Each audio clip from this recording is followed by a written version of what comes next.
മറ്റൊന്ന് തൃശൂർ അതിരപ്പിള്ളിയിൽ മസ്തകത്തിൽ മുറിവേറ്റ കൊമ്പന് ചികിത്സ നൽകാനുള്ള ദൗത്യം ഉച്ചയോടെ ആരംഭിക്കും. കൊമ്പനെ ചികിത്സ നൽകി പാർപ്പിക്കുന്നതിനുള്ള കൂട് ബലപ്പെടുത്തുന്ന ജോലികൾ കോടനാട്ടെ അഭയാരണ്യത്തിൽ പുരോഗമിക്കുകയാണ്. ആനയുടെ ആരോഗ്യനില കൂടി പരിഗണിച്ചാകും മയക്കുവെടി വെക്കുന്നതിൽ അന്തിമ തീരുമാനം. ദൗത്യത്തിനായുള്ള കുംകി ആനകളുടെ അടുത്തേക്ക് ആളുകൾ എത്തുന്നത് തടയാൻ വെറ്റിലപ്പാറ കാലടി പ്ലാന്റേഷൻ റോഡ് അടച്ചു. ഡാനി ഇപ്പോൾ വിവരങ്ങൾ പങ്കുവെക്കും. ഡാനി, ആനയുടെ ആരോഗ്യനില അത്ര സുഖകരമല്ല, നമുക്ക് ആ സൂചനകൾ ലഭ്യമായിരുന്നു. ആരോഗ്യത്തോടെ ആ ആനയെ തിരികെ കൊണ്ടുവരണം, അതിനുള്ള ശ്രമങ്ങളിലാണ് വനം വകുപ്പ്. എന്തൊക്കെ നടപടികൾ പൂർത്തിയായി?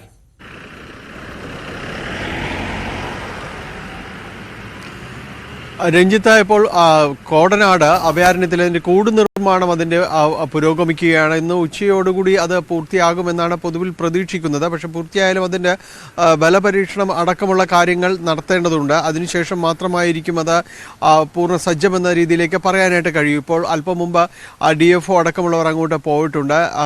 വനം വകുപ്പ് ചീഫ് വെറ്റിനറി ഓഫീസറായ ഡോക്ടർ അരുൺ സക്രിയ നിലവിൽ അവിടെയുണ്ട്. അദ്ദേഹം ഇന്നലെ രാത്രിയോടുകൂടി ഇവിടെ അതിരപ്പള്ളിയിൽ എത്തിച്ചേർന്നു. പിന്നീട് കോടനാട്ടേക്ക് പോയി.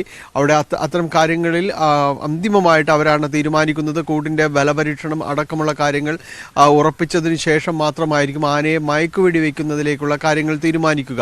അപ്പോഴുമുള്ള ഒരു വിഷയമെന്ന് പറയുന്നത് ആനയുടെ ആരോഗ്യനില സംബന്ധിച്ച് വളരെയേറെ ആശങ്കയുണ്ട്. കാരണം നിലവിൽ അത് മസ്തകത്തിലെ ആ മുറിവ് വലിയ രീതിയിലേക്ക് മാറിയിട്ടുണ്ട്. ആനയ്ക്ക് ആരോഗ്യപരമായ പ്രശ്നങ്ങളുണ്ട് എന്ന് വനം വകുപ്പും അതോടൊപ്പം തന്നെ വെറ്റിനറി വിഭാഗവും എല്ലാവരും നിരീക്ഷണത്തിൽ നിന്ന് പറഞ്ഞു നൽകിയിട്ടുണ്ട്.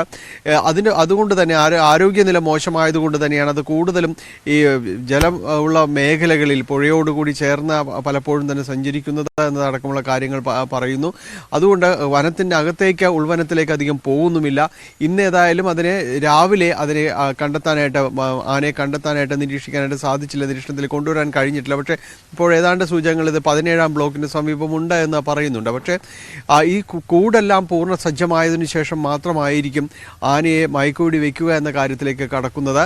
എങ്കിൽ മാത്രം ഇത് ഒരുമിച്ച് കൊണ്ടുപോകാനുള്ള ഒരു പ്രവൃത്തിയായിട്ട് മാറുകയുമുള്ളൂ. അതുകൊണ്ട് ഇന്ന് നിരീക്ഷിച്ചതിന് ശേഷം ഇന്ന് ഉച്ചയ്ക്ക് ശേഷം വെറ്റിനറി സംഘവും മറ്റും ഇവിടേക്ക് എത്തും. ആനയെ വീണ്ടും നിരീക്ഷിക്കുക, അതിനൊരു മയക്കുവെടി അതിൻ്റെ എത്രത്തോളം അതിന് സാധ്യതയുണ്ട് എന്നതടക്കമുള്ള കാര്യങ്ങൾ, ഡോസേജ് അടക്കമുള്ള കാര്യങ്ങളിൽ നിശ്ചയം അവരാലോചിച്ചായിരിക്കും തീരുമാനമെടുക്കുക. ഒരു പക്ഷേ ദൗത്യം നാളെ രാവിലെ ആയിരിക്കും ഉണ്ടാകുക എന്നാണ് മനസ്സിലാക്കാനായിട്ട് സാധിക്കുന്നത്.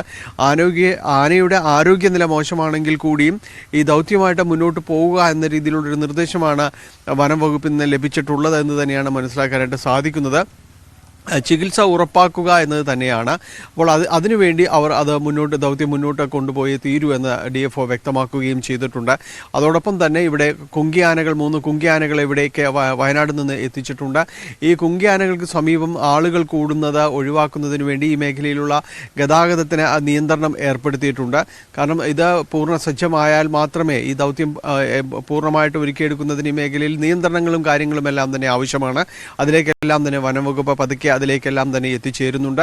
ഇന്ന് ഉച്ചയ്ക്ക് ശേഷം 2 പ്രധാനപ്പെട്ട കാര്യങ്ങൾ, അതിലൊന്ന് ഈ കോടനാട് ആനക്കൂടിൻ്റെ നിർമ്മാണം അത് പൂർണ്ണമാകുക, അതിൻ്റെ ബലപരീക്ഷണം അടക്കമുള്ള കാര്യങ്ങൾ നടത്തുക. അതിനുശേഷം ഡോക്ടർ അരുൺ സക്രിയയും സംഘവും ഇവിടേക്ക് അതിരപ്പള്ളിയിലേക്ക് എത്തുക, ആനയെ നിരീക്ഷിക്കുക, അതിൻ്റെ ആരോഗ്യനില അടക്കമുള്ള കാര്യങ്ങളിൽ ഓരോ വിലയിരുത്തൽ നടത്തുക. അതിനുശേഷം ദൗത്യം എപ്പോഴെന്നത് തീരുമാനിക്കും. അത് പൂർണ്ണമായും ഒരുപക്ഷെ ഇന്നുണ്ടാകാനുള്ളൊരു സാധ്യതയില്ല എന്ന് തന്നെയാണ്. നാളെ രാവിലെയോടുകൂടി ആയിരിക്കാം ആ രീതിയിലേക്ക് കാര്യങ്ങൾ ക്രമീകരിക്കുക. കൂടിൻ്റെ ഒരുക്കങ്ങളും എല്ലാം പൂർത്തിയായതിനു ശേഷമായിരിക്കും അത്തരം കാര്യങ്ങളിലേക്ക് നീങ്ങുക. അങ്ങനെയെങ്കിൽ നാളെ രാവിലെ ആയിരിക്കും അതുണ്ടാകുക എന്നാണ് നമുക്ക് മനസ്സിലാക്കാൻ സാധിക്കുന്നത്.